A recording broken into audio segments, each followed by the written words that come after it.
किसी ने कहा है कि जब तक शेर अपनी कहानियां खुद लिखना नहीं सीखेंगे तब तक शिकारी अपनी कहानियों में खुद को महान बताते रहेंगे। आहा, आहा, आहा।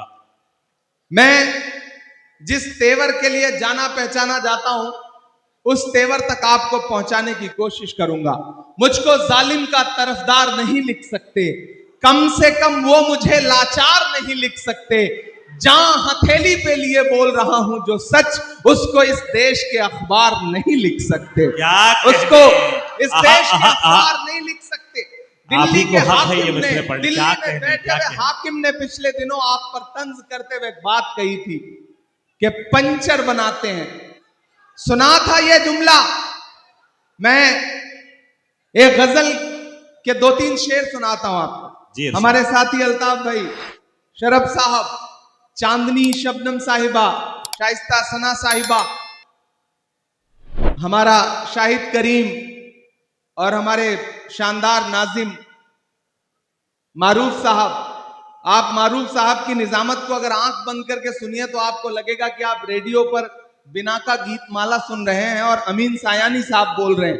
बिल्कुल वैसी ही आवाज है इनकी। मैं पढ़ता हूं, आपसे दुआएं मांगता हूं, सुनिएगा। ये किसने कह दिया तुमसे कि बस पंक्चर बनाते हैं। ये इधर जो लोग हैं ये थोड़ी बहुत दाद देते हैं, जो पीछे बैठे हैं वो कसम खा के आए हैं, उन्हें लग रहा है कि उनकी दाद दिखाई नहीं पड़ेगी, सुनाई नहीं पड़ेगी। मैं आपको यकीन दिलाता हूं, आप दुआएं दे करके बताएं, मैं इंशाल्लाह आपकी धड़कनें सुन के बताऊंगा। यहां से वहां तक थोड़ी देर बिल्कुल मेरे रंग में रंग जाइए। ये किसने कह दिया तुमसे कि बस पंचर बनाते हैं। पहुंचाइएगा दिल्ली तक अगला मिसरा। ये किसने कह दिया तुमसे कि बस पंचर बनाते हैं। वतन पर हंस के जो कट जाए ऐसे सर बनाते हैं। वतन पर हंस के जो कट जाए ऐसे सर बनाते हैं। ये किसने कह दिया तुमसे कि बस पंचर बनाते हैं। हमारा शायर साथी तबरेज हाशमी भी बैठा है। मैं शेर पढ़ता हूं, उसने आपको बड़े मोहब्बत के शेर सुनाए होंगे। मैं ये शेर सुनाता हूं कि गजल में हम भी कर सकते हैं हुस्नो इश्क की बातें। गजल में हम भी कर सकते हैं हुस्नो इश्क की बातें। गजल में हम भी कर सकते हैं हुस्नो इश्क की बातें, मगर हालात हमको मोम से पत्थर बनाते हैं। मगर हालात हमको मोम से पत्थर बनाते हैं। और एक शेर पढ़ता हूं कि उन्हें बुलडोजरों के बाजुओं पर नाज है, लेकिन उन्हें बुलडोजरों के बाजुओं पर नाज है, लेकिन उन्हें बुलडोजरों के बाजुओं पर नाज है, लेकिन हमारा फर्ज है हम बेघरों के घर बनाते हैं। हमारा फर्ज है हम बेघरों के घर बनाते हैं। और मैं धनबाद में खड़ा हूं और ये शेर पढ़ रहा हूं कि अजब है कैनवस उनका, अजब उनकी कलाकारी। अजब है कैनवस, अजब है कैनवस उनका, अजब उनकी कलाकारी। अजब है कैनवस उनका, अजब उनकी कलाकारी। वो जो मंजर बनाते हैं लहू में तर बनाते हैं। वो जो मंजर बनाते हैं लहू में तर बनाते हैं। बहुत शुक्रिया, आपने जो दाद दी है इसमें मेरे बाल बच्चे पल जाएंगे जो भी पैदा नहीं हुए हैं। बीच बीच में जब भी कोई कैमरा सेट करने के लिए खड़ा होता है तो पीछे वालों को लगता है जैसे उनसे उनकी जिंदगी छीन ली गई है। आप 10 सेकंड 20 सेकंड सब्र कर लिया करिए, वो रील बदल करके, मतलब रील का तो जमाना नहीं रहा, चिप बदल करके बैठ जाएगा, तो थोड़ा उसे भी काम कर लेने दें। अभी चांदनी पड़ रही थी, उन्होंने ओट चोर गद्दी छोड़ के नारे लगाए। मैं तो उससे पिछले कई सालों से पूछ रहा हूं कि कहां सोया है चौकीदार। आहा आहा आहा आहा। अब क्या लगा कि कहने? मैं सही जगह खड़ा हूं। अभी तक मुझे लग रहा था कहां मैं अपनी सोया एनर्जी है खराब चौकीदार? कर रहा हूं। थोड़ा सा खुलिएगा इधर के भी साथी कि कहां सोया है चौकीदार, कहां सोया है चौकीदार। विजय माल्या नाक के नीचे से हो गया फरार। कहां सोया है कहां सोया है चौकीदार, कहां सोया वाह, वाह, है वाह, वाह। चौकीदार। के चाय, कितने समझदार लोग, चाय का नाम आते ही समझ गए कि कहां बात हो रही है। ये धनबाद है। ऐसे ही नहीं फिल्मों में आपकी तारीफें की जाती हैं।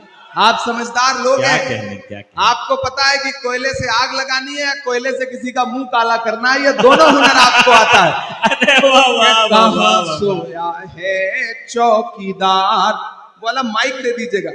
ये माइक ऐसा लग रहा है जैसे नरेंद्र मोदी जी ने भिजवाया है। वाला माइक ले आना। कहां सोया है चौकीदार, कहां सोया है चौकीदार। इस तरफ रखिए, इसको रहने दीजिए, दोनों रहने दीजिए, दोनों से काम चलाने की कोशिश करता हूं।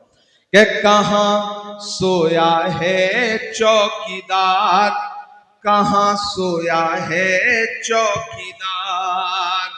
विजय माल्या नाक के नीचे से हो गया फरार। कहां सोया है चौकीदार, कहां सोया है चौकीदार। कि चाय, धनबाद वालों, शायरी सुनाऊं न सुनाऊं, लेकिन एक बात आपको समझाने के लिए कह रहा हूं कि किसी भी ढाबे पर खाना खाने जाओ, चाय पीने जाओ, अगर वहां कोई बच्चा चाय लेके आए तो सबसे पहले चाय वाय छोड़ करके उस बच्चे को अपने साथ लेके जाओ, किसी अच्छे स्कूल में दाखिला कराओ, क्या कहने?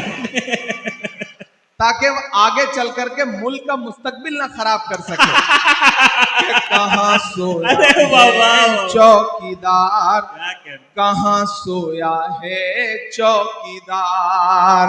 विजय माल्या नाक के नीचे से हो गया फरार। कहां सोया है चौकीदार, कहां सोया है चौकीदार। के चाय बेचने वाला पूरा भारत बेच रहा है। क्या कहने? बेच रहा है कि नहीं बेच रहा है? कि चाय बेचने वाला पूरा भारत बेच रहा है।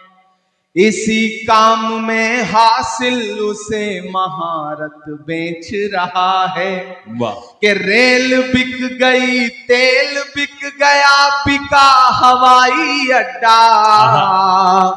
अब तक जिन्होंने हाथ नहीं खोला ना, उनको भी कसम देता हूं मैं, अगली लाइन पे एक नाम आएगा, अगर उस नाम को समझ पाइएगा तो आपकी तालियों का शोर दिल्ली तक जाना चाहिए।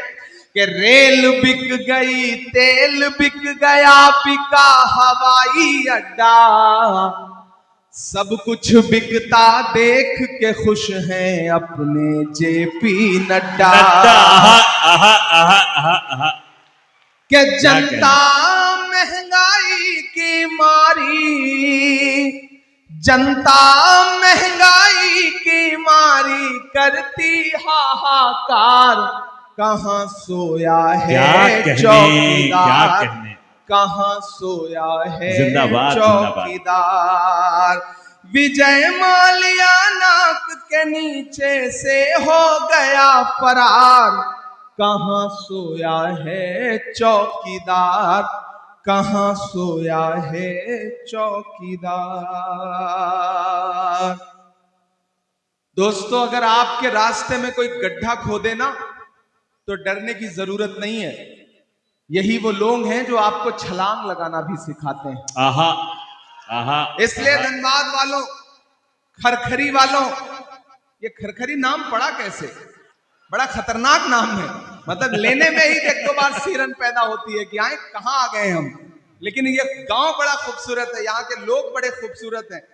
और खूबसूरत हो भी ना क्यों, आज आप एक ऐसे शख्स की याद में इस प्रोग्राम में बैठे हैं, उसकी याद को जिंदा कर रहे हैं, जिनके बारे में यह कहा जाता है कि सियासत ने उन पे कितने भी सितम क्यों ना किए हों, लेकिन अवाम की खिदमत करने में मरहूम शेख इब्राहिम साहब ने कोई कोर कसर नहीं छोड़ रखी। जिंदाबाद। मैं उनको खिराज अकीदत पेश करता हूं और आपको इस बात के लिए मुबारकबाद देता हूं कि वो लोग बड़े अच्छे होते हैं जो अपने बुजुर्गों की याद को जिंदा रखते हैं। चांद तारे बुझ गए, सूरज सवाली हो गया, एक तेरे जाने से सारा शहर खाली हो गया। उस याद को जिंदा रखने की जो आप कोशिश कर रहे हैं, उसके लिए मैं आपको सलाम करता हूं।